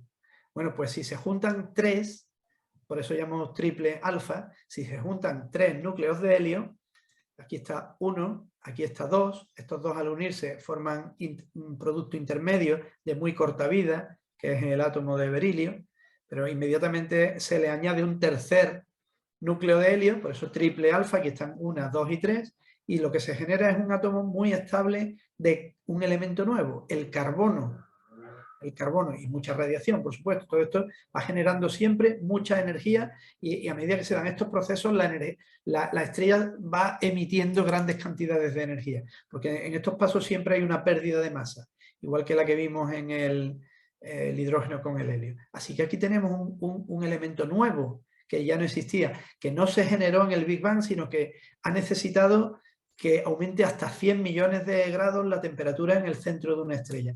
Esto se descubre en 1951 y antes decíamos que todo el hidrógeno y el helio tuvo origen en el Big Bang, pues todo el carbono que conocemos tiene su origen en los núcleos estelares, ¿eh? Además, permite que, por ejemplo, se puedan formar otras cosas, porque a su vez este átomo ya más gordo puede seguir chupando, puede seguir incorporando partículas alfa, ¿eh? y ir aumentando de 4 en 4 su peso y de 2 en 2 su número atómico, es decir, generando elementos nuevos. Por ejemplo, si este átomo de este núcleo de carbono se fusiona con otro de helio, pues va a formar otro elemento más de la tabla periódica, el oxígeno. Carbono y helio generan oxígeno. Yo digo, son reacciones nucleares, no son reacciones químicas, ¿vale? Lo descubre Edwin Salpeter en 1951 y bueno, sí, esta la paso muy deprisa porque ya un poco quizás demasiado profunda. El carbono no debería ser tan estable como lo es la abundancia de carbono en el universo. Ya sabéis que el carbono es básico para la vida, básico para las hélices de la química orgánica, la química de la vida. Todo esto está basándose en el carbono, que es un elemento abundantísimo en el universo, ¿no? Pero los cálculos estos que yo decía de estabilidad de los enlaces y de estabilidad de las reacciones no cuadraban. Entonces, otro genio de la física nuclear, un inglés, Fred Hoyle, de Cambridge, predijo incluso que tenía que haber un nivel de estabilidad en el carbono a un determinado nivel que hacía que esta reacción que decía Salpeter fuera posible, porque si no es que no sería posible. Y de hecho predijo que el carbono tenía que tener un nivel de resonancia que se llama a unos núcleos de estabilidad energética en el núcleo que haría viable el proceso. Esos núcleos, esos niveles de resonancia, esos niveles estables de energía no se habían descrito todos, había que encontrarlos haciendo experimentos en laboratorio con átomos de carbono, ¿no? Bombardeando con partículas, haciendo que se desintegrara. Esas cosas se estudian a nivel de laboratorio y él dijo, él era un teórico, no era un experimentalista. Él tuvo que pedir a un laboratorio americano, oye, ¿por qué no me calculáis a ver si el carbono tiene un nivel de estabilidad a esta altura de energía? Porque es que si no lo tiene, no veo posibilidad de que el carbono sea tan abundante como es. Todo el carbono que se forma chuparía rápidamente otra partícula alfa y lo que daría es oxígeno. Esta reacción lo que estaría generando oxígeno, no carbono. Y efectivamente fue un éxito brutal. Se encontró experimentalmente lo que Hoyle había predicho y se explica que exista el carbono en los niveles de abundancia que tiene en el universo. Sin embargo, no todo el mundo es perfecto y Hoyle, que era un genio en cuanto a la formación de elementos químicos, no creía en el Big Bang. Eran unos años en donde todavía estaba muy discutido. De hecho, se le achaca el término Big Bang a él, pero porque el Big Bang es como siempre el gran boom, ¿no? Y parece ser, después él lo quiso desmentir, pero parece ser que él se refirió al Big Bang despreciativamente, y porque él era partidario del universo estacionario, etcétera, y parece que de esa forma despectiva de llamar al proceso del que hablaba Gamow y Lemaitre y todo esto, pues curiosamente lo hizo todavía más popular el término, ¿no? Hasta el punto de que hoy le decimos la teoría del Big Bang, a pesar de ser creado así, ¿no? Bueno, entonces ya tenemos ahí más compuestos en la estrella, el carbono, el oxígeno, y de nuevo volvemos al acordeón, ¿no? Volvemos al acordeón. Se agota el helio, ya no se puede generar más carbono, más oxígeno. Otra vez volvería a pasar lo mismo, ¿no? Se inicia el camino hacia gigantes rojas de nuevo y se forman las capas de cebolla de estos distintos compuestos que estamos diciendo, ¿no? El hidrógeno va quedando fuera, después el helio, y en el núcleo está lo último que se ha ido formando, en este caso carbono y oxígeno. ¿Qué pasa? ¿Esto podría durar eternamente? No. ¿Por qué? Pues porque la estrella no tiene tanta masa como para apretar tanto, para aumentar tanto la temperatura del núcleo. Para que el carbono y el oxígeno siguieran generando más elementos, habría que aumentar tanto la temperatura que harían falta masas mayores.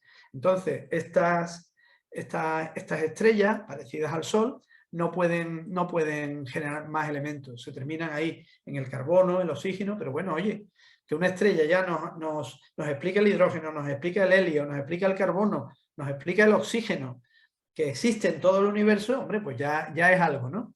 Estas estrellas sabemos que se pierden, esas gigantes rojas, ¿no? Pues terminan perdiendo las capas exteriores, se pierden porque tienen muy baja velocidad de escape, dan origen a lo que hoy conocemos como nebulosas planetarias. ¿Pero qué queda en el centro de una atmósfera planetaria? Pues ese núcleo súper denso que no ha conseguido generar más allá de carbono y de oxígeno, y son lo que conocemos como estrellas blancas, enanas blancas, que son estrellas súper condensadas, súper densas, pueden tener la masa del Sol, pero el tamaño de la Tierra, y que están en el centro de estas nebulosas planetarias, ¿no? De hecho, sí se calientan mucho, la superficie puede tener cientos de miles de grados, es decir, son mucho más calientes que el propio Sol, pero son mucho más pequeñas y nos generan ya nuevos compuestos, nuevos elementos químicos, ¿no? Y ahí se para la fusión. Entonces, bueno, solamente conseguiríamos explicar hasta el oxígeno. Para explicar lo que pasa más allá del carbono, tenemos que irnos a estrellas más gordas, estrellas masivas, estrellas de masa superiores al doble de la del Sol. Pues los procesos que ocurren en ellas son los mismos que ya hemos explicado, solamente que todo a lo bestia. Todo a lo bestia, ese desprendimiento de las capas estelares es muy fuerte, se están generando vientos estelares, y bueno, y son estrellas muy luminosas, y también el tamaño que alcanzan esas envolturas las hacen no ya gigantes, sino supergigantes, ¿no? Pierden mucho material en esas contracciones, en esos vaivenes, producen fuertes vientos estelares. ¿Y qué ocurre ahí dentro? Bueno, pues lo que ocurre en el centro, en el núcleo de esas estrellas que son más pesadas, de nuevo recurrimos a los años 40, años 50 ya, Fred Hoyle y su equipo, aquí los tenéis a los 4, el matrimonio Burbidge, Walter, a ver, Hoyle, ahora, bueno, tengo aquí el nombre, ahora lo veremos, hay uno de ellos que se me olvida. Otro artículo digno de que os lo bajéis de internet, del año 57, en donde Hoyle explica y su equipo que las estrellas que son masivas sí fuerzan nuevos tipos de fusión. Entonces, este fenómeno va generando cada vez los elementos de la tabla periódica en capas de cebolla por la tremenda masa que esas estrellas poseen y que son capaces, al nuevo núcleo de otro material nuevo, volver a hacer que se encienda y que fusione y que genere a su vez elementos cada vez más pesados. Así que vamos generando nuevos elementos de la tabla periódica, pero ya en las estrellas más masivas, ¿no? Esa compresión ya sí consigue la fusión del carbono por adición siempre de partículas alfa, de núcleos de helio, ¿no? Y así se generan el oxígeno, el neón, magnesio, silicio, azufre, hasta el hierro. En el hierro acaba todo. Ahí tendríamos una estrella que ha terminado con un hierro, una estrella que su núcleo es de hierro, de núcleos de hierro, y que tiene no 4 capas de cebolla, como hemos visto antes, sino muchas más. Cada vez elementos más ligeros a medida que nos aproximamos a la capa exterior de hidrógeno, que sigue siendo la envoltura exterior. De esta forma se consiguen explicar cómo se generan todos los elementos, pues hasta el hierro. Aquí tenéis Fowler, era el nombre que me faltaba. Fowler y Hoyle, aquí está. Este documento, Síntesis de elementos en las estrellas, de octubre de 1957, lo podéis buscar y aquí está descrito todo lo que llevamos nosotros diciendo de una forma súper simple, ¿no? Y bueno, ahí tenéis la rueda, aquí como a partir del carbono, si le vamos sumando, fijaros que la masa suma de 4 en 4, porque la partícula alfa eran 2 protones y 2 neutrones, suman 4 unidades de masa siempre. 12, 16, 20, 24, ¿sí? Carbono, oxígeno, neón, magnesio, silicio, etcétera, ¿no? Hasta el hierro final, hierro, níquel, son los elementos finales de esta rueda. Según esto, también se habrían generado solamente unas determinadas elementos de la tabla, no todas, porque si vamos dando saltos de 2 en 2, fijaros que aquí todos los elementos que han aparecido son elementos pares de la tabla periódica, donde aparecen los impares, ¿no? Bueno, pues hay que tener en cuenta que hay otras muchas reacciones nucleares, no solo estas que hemos descrito. Los elementos a esas altísimas temperaturas, por ejemplo, un átomo de carbono más otro átomo de carbono puede dar lugar a muchas cosas, a neón, a sodio, a magnesio, o un átomo de oxígeno más otro átomo de oxígeno puede generar silicio, fósforo, azufre, según el tipo de desintegración y la partícula secundaria o la radiación que se produce, ¿no? De forma que aquí tenemos realmente formado todo, hasta como decimos, hasta el hierro. Más allá del hierro esto no funciona. ¿Por qué? Porque la energía de enlace de los núcleos de hierro es la más alta que hay en la naturaleza. Es el núcleo más estable en la naturaleza. Todos los demás pueden a altas temperaturas tender a fusionarse, pero a partir del hierro ya no, porque cuesta más trabajo. Hay que darle más energía que las que ellos liberan, es decir, en vez de liberar energía la absorbe. Por lo tanto, ya no puede ocurrir de forma natural, ¿no? Con lo cual, ese núcleo de hierro ya no puede fusionarse más, ahí sí que se paran las reacciones y la estrella ya no puede generar más energía. La estrella ya, si es tan masiva y tiene un núcleo de hierro, ahí sí que ya se acabó la capacidad energética de la estrella. La masa que queda alrededor del núcleo, que es todavía gigantesca, va a colapsar sin que nada pueda ya evitarlo. Sí que os digo una cosa, de todas formas, no es posible obtener por fusión elementos más pesados que el hierro, pero dentro de la estrella hay una captación de neutrones, un proceso que no es fusión, no es fusión, la fusión hemos dicho que no puede ocurrir más allá del hierro, pero sí que un determinado átomo de un elemento como el hierro puede seguir capturando, no fusionarse con otro, pero sí capturar neutrones que anden sueltos, Y si capturas un neutrón y después sufres una desintegración beta, sí te transformas también en un elemento más pesado. No me explico, por falta de tiempo, no explico eso, pero eso también nos explica que en una estrella de esa masa puedan aparecer elementos que son más pesados que el hierro, aunque el hierro no se va a fusionar, pero sí puede captar neutrones y seguir creciendo, ¿no?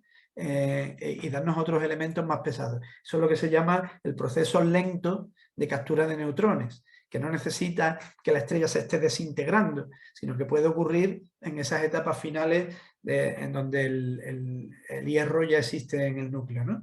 Para esto hacen falta neutrones, pero es que, bueno, hemos explicado antes que hay muchas reacciones y algunas de ellas son fuentes de neutrones. Por ejemplo, el carbono cuando se transforma en oxígeno, el carbono 13, cuando se combina con helio, puede generar oxígeno y un neutrón, o el neón con el helio puede dar magnesio y también un neutrón. O sea que hay fuentes de neutrones que se pueden sumar aquí y originar ese proceso de captura neutrónica. Vale, llegamos ya al final del último apartado, la nucleosíntesis explosiva. Estamos hablando de que el hierro no puede fusionar más, nos queda una masa exterior que colapsa. Y colapsa violentamente porque ya sí que no hay nada que hacer con el hierro, ¿no? La gravedad hace que colapse bajo su propio peso. Y ese es un proceso absolutamente extraordinario.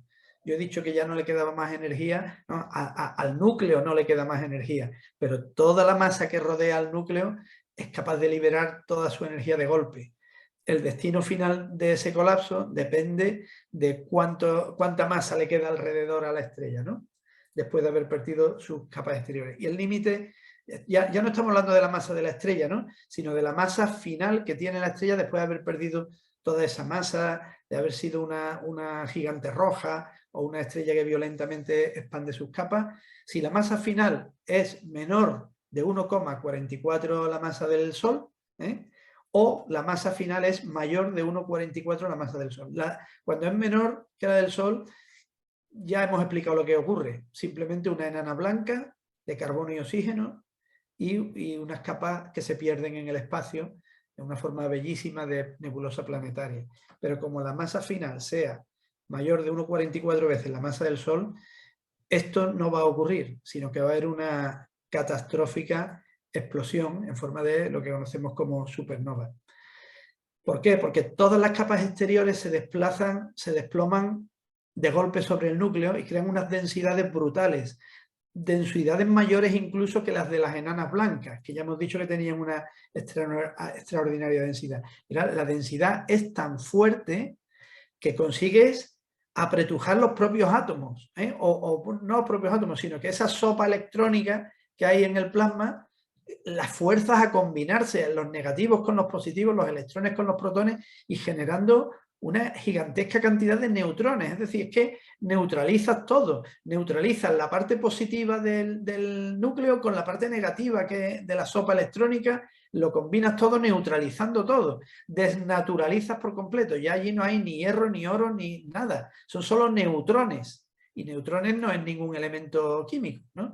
Eso es lo que llamamos una estrella de neutrones, que es otro proceso de muerte estelar, ¿no? Si habíamos dicho que la enana blanca es como el Sol, tiene la masa del Sol, pero el tamaño de la Tierra, una estrella de neutrones tiene todavía más masa y en solo 20 kilómetros de radio, infinitamente más pequeño que la propia Tierra. Imaginaros la densidad brutal que tiene que tener esa estrella, ¿no? En un segundo, la dimensión gigantesca de la estrella se reduce a un diámetro inferior, las capas externas caen a 1/4 de la velocidad de la luz, la temperatura aumenta hasta cientos de millones o miles de millones de grados e incluso la energía electromagnética, los fotones, es tan fuerte en ese momento que esos núcleos de hierro que se habían formado en el núcleo también los rompe, todo se rompe, todo se neutraliza y al final terminas teniendo nada más que neutrones. Por eso es la formación de neutrones, ¿no? Ya ahí sí, ahí se para el colapso, has creado la estrella de neutrones, en ese momento en que todo se convierte en neutrones, te rebota hacia afuera una extraordinaria onda de choque que choca a su vez con las capas que todavía están cayendo. Imaginaros la velocidad a la que esas capas están cayendo y que se encuentran de rebote y contra ellas una gigantesca onda de choque. ¿Eso cuánta energía es capaz de liberar? Pues prácticamente toda la que contenía la masa de la estrella. Se da un proceso rápido de captura neutrónica y a partir de esos elementos que habían quedado ahí más potentes o más pesados que el hierro, sí terminan ya generándose los pocos elementos que nos quedaban a hablar de ellos de la tabla periódica: el oro, la plata, el uranio. Así que si tenéis un anillo de oro en la mano, los átomos de ese anillo necesariamente, no solamente podemos decir que se formaron en el seno de una estrella, como las células de nuestro cuerpo, perdón, las células no, los átomos de las células de nuestro cuerpo, sino que esos átomos de oro probablemente se generaron no ya en el interior de una estrella, sino en un proceso caótico de estos de generación de supernova, ¿no? Cuando una supernova explota, libera más energía en un segundo que todas las demás estrellas de su galaxia juntas. Imaginaos la que están liberando en ese momento todas las demás estrellas, imaginaros lo que es, ¿no? Por lo tanto, que se da una siembra en el universo de elementos químicos. El universo en esas explosiones es sembrado de todo, de carbono, de oxígeno, pero también de hierro, de elementos pesados, del oro. Todo eso sale despedido y enriquece el polvo y el gas que genera, ¿no? Estos son los remanentes de supernova, por ejemplo, y se generan nebulosas o generan movimientos de gases que algún día generarán nuevas estrellas. Esas nuevas estrellas ya no solo parten de hidrógeno, sino que a lo mejor desde el primer día de su formación ya tienen oro dentro, o tienen hierro, o tienen carbono, o tienen oxígeno desde el primer día, pero no porque lo hayan generado ellas, sino porque son una segunda generación que ha capturado una nebulosa en donde ya había restos de otras estrellas, ¿no? Por ejemplo, el Sol. El Sol forma parte de una generación de estrellas que ya tiene un 1,6% de metal, es decir, unos elementos más pesados que el helio, ¿no? Pero las estrellas más antiguas que el Sol no tuvieron la oportunidad de captar elementos pesados, se generaron con el hidrógeno y el helio que procedía del Big Bang, ¿no? Bueno, lo único que nos ha quedado, si alguien se ha dado cuenta, hemos saltado al carbono desde el helio, ¿no? Y entonces se nos han quedado tres elementos, y con esto termino. Y el litio, el berilio y el boro, pues sencillamente no se explican por la fusión, porque el proceso triple alfa de Salpeter nos llevaba del helio al carbono. Se juntaban tres y pasábamos del elemento número 2 al elemento número 6. ¿Dónde están el elemento 3, 4 y 5? Que ya son los únicos que no sabemos explicarnos, ¿no? El litio, el berilio y el boro. Pues a las temperaturas estelares no pueden existir, son inestables. No tenemos una explicación de reacción de fusión para explicar que el litio, el berilio y el boro vengan de las estrellas. Y que a lo mejor no todo viene de las estrellas, ¿no? Esta existencia no se explica por la nucleosíntesis, pero también sí se explica, y está demostrado que esa es la fuente de litio, de berilio y boro, pues otro descubrimiento que tiene que ver y no tiene que ver con las estrellas, ¿no? Son los rayos cósmicos. Los rayos cósmicos, un austriaco, Victor Hess, descubre estudiando la atmósfera, por eso se subía el tío en globo para hacer experimentos de física a altas alturas, ¿no? Descubrió los rayos cósmicos, es decir, que sobre la Tierra llegan protones, o sea, llegan núcleos de hidrógeno, llegan partículas alfa, o sea, núcleos de helio, llegan electrones, llegan positrones, que es lo mismo que el electrón pero con carga positiva, o sea que la Tierra está sometida a una lluvia de rayos que proceden, sabemos hoy que proceden de los vientos estelares de las estrellas, o sea que las estrellas indirectamente sí terminan siendo las culpables, porque emiten gran partida, esa masa que están emitiendo en parte es esto, núcleos de hidrógeno, núcleos de helio, todo esto que les sobra y que es emitido con mucha violencia, ¿no? Por ejemplo, el viento solar, no es más que esto, ¿no? Bueno, pues cuando en una atmósfera de una estrella en la que hay, o en una nebulosa, por ejemplo, en la que hay elementos como el carbono, el nitrógeno y el oxígeno, que sí sabemos que se han formado en las estrellas, pues se producen otras reacciones en mitad del espacio interestelar, no en el seno de las estrellas, que se llama astillamiento, o espalación. que explica esas reacciones. Bueno, aquí está, ¿no? Un ejemplo, por ejemplo, el carbono, cuando recibe el choque de un protón, pues puede tener todo este tipo de reacciones. Puede formar boro, distintos isótopos del boro, puede formar belirio y puede formar litio, ¿no? Y otras cosas, ¿no? Entonces, bueno, pues estas reacciones que derivan de los rayos cósmicos son la explicación actual del litio, belirio y el boro. En definitiva, toda la tabla periódica puede tener, cada elemento de la tabla periódica puede explicarse o bien por el Big Bang, o haberse formado en estrellas masivas o en estrellas pequeñas, o por rayos cósmicos, como veis aquí el litio, el berilio y el boro, o en supernovas, ¿no? O hasta que llegamos aquí, después del plutonio, ¿no? El americio, curio, berkelio, etcétera. Todos estos de aquí en morado no se han encontrado en la naturaleza. Así que no estamos seguros de si se forman en las estrellas o no. Pero en nuestra naturaleza terrestre no solamente han existido porque se han creado en laboratorio, ¿eh? Pero sí que hay algunos de ellos que, analizando la luz de las estrellas, el espectro de las estrellas, se ha visto que también las estrellas pueden generar algunos de los elementos, algunos, no todos, pero algunos de los elementos que hemos creado aquí en laboratorio y que sin embargo sabemos que también las estrellas pueden crearlos, ¿no? En definitiva, y con esto me despido, todo lo que hemos hecho en la tarde de hoy es hablar del origen de los elementos, es decir, de los elementos como el pequeño ladrillo monoatómico, ¿eh?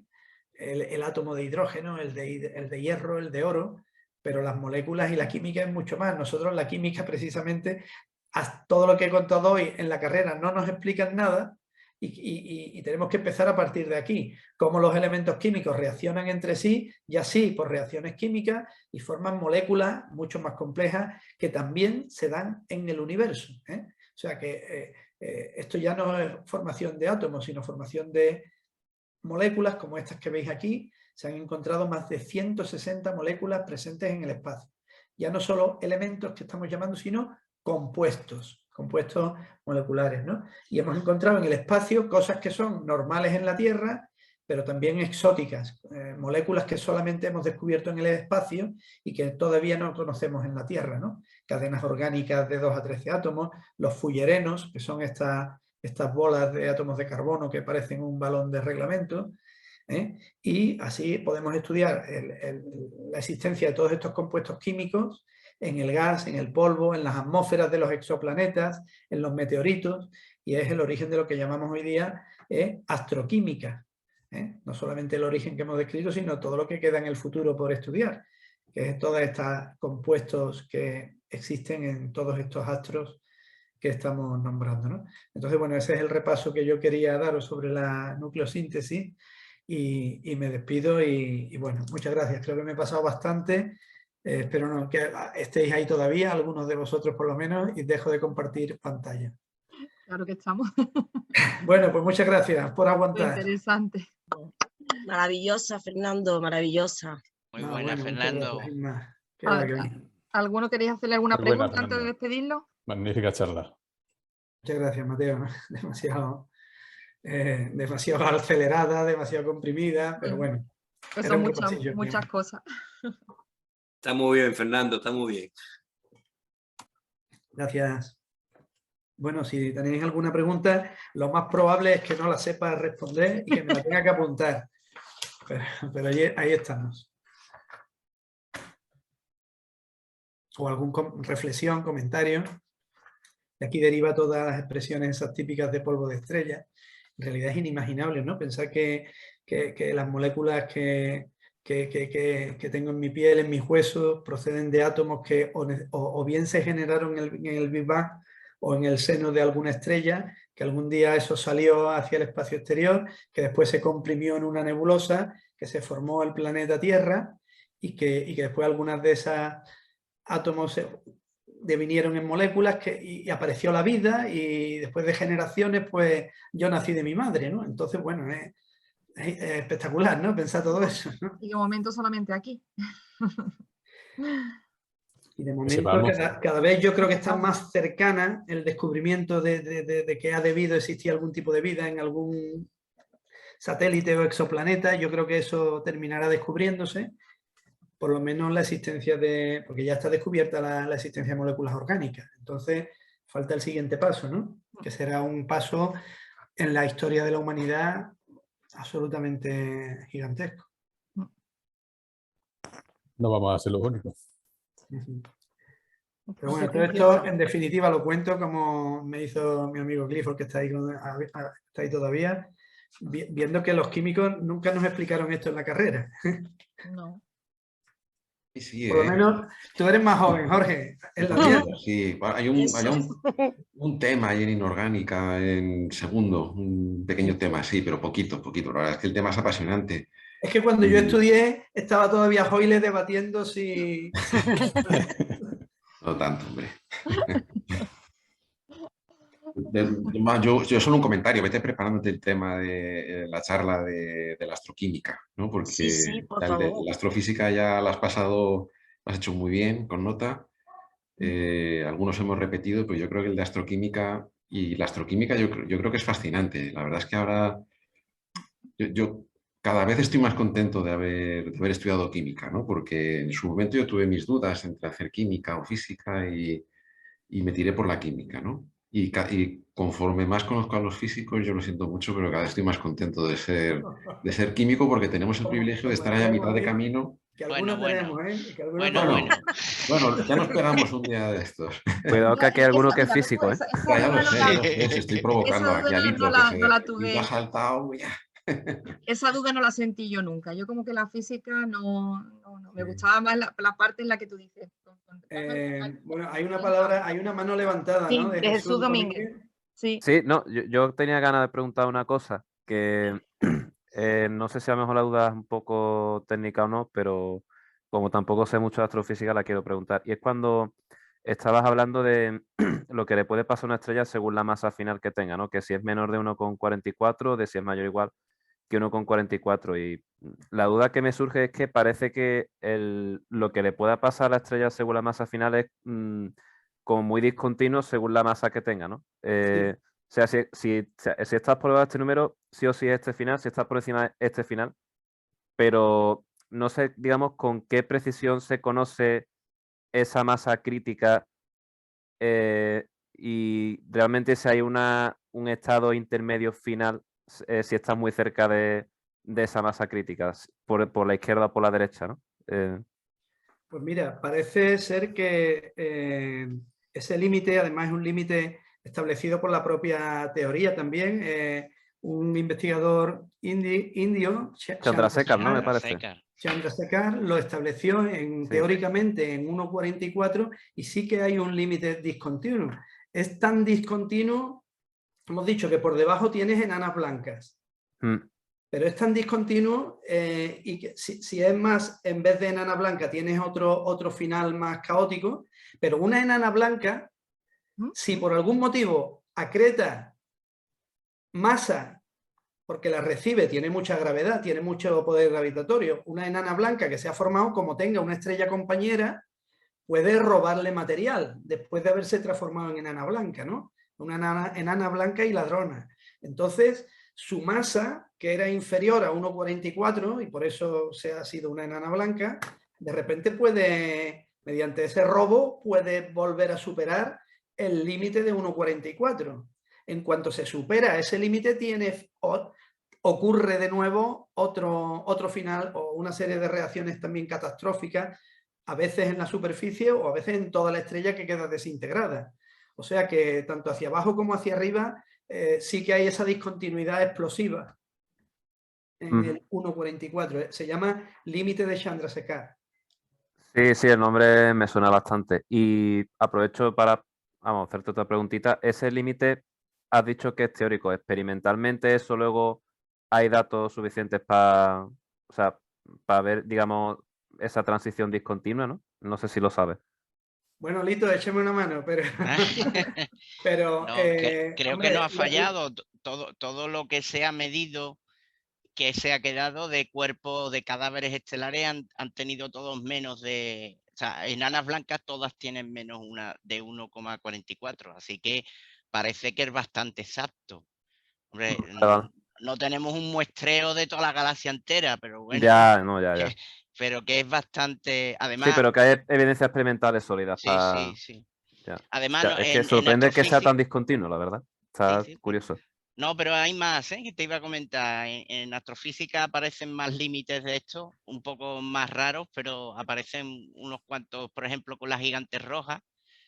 En la rama del diagrama HR, si tú representas el diagrama de HR las estrellas, la rama de las gigantes rojas acaba bruscamente en un piquito. Pues ese piquito le ocurre una cosa y es muy especial. O sea que los límites bruscos no es el único, el de Chandrasekhar.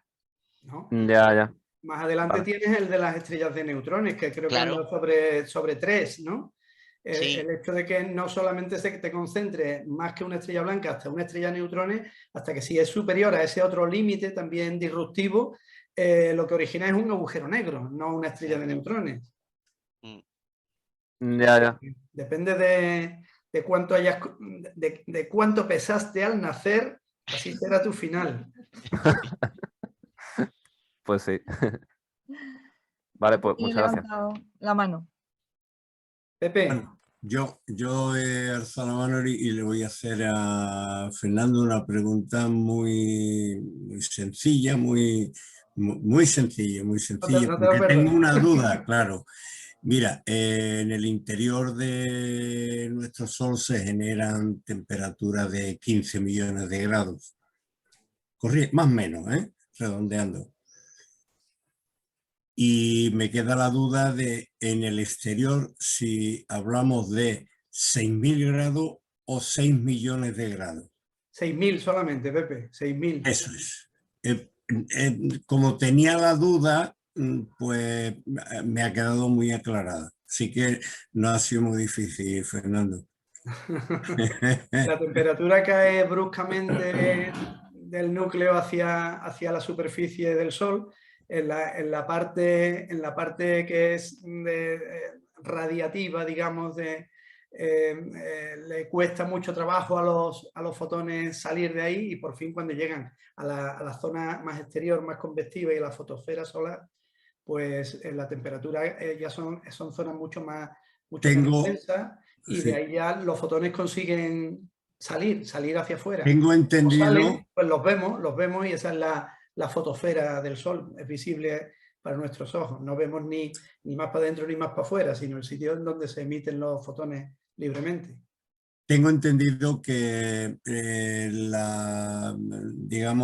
la traslación de esa temperatura, de esa materia del núcleo del Sol hasta fuera, tarda muchísimo tiempo, no se produce instantáneamente, ¿no? Recuerdo ahora cuando he leído recientemente algún artículo que el proceso es muy lento.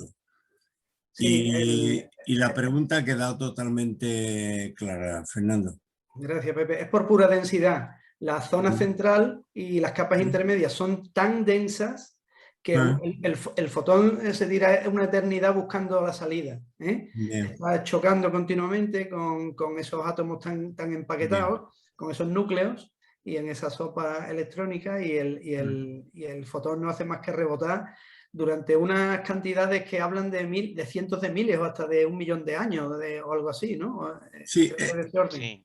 Y sin embargo, cuando llega a la superficie, pues sale libremente y tarda 8 minutos en llegar a la Tierra. En llegar a nosotros.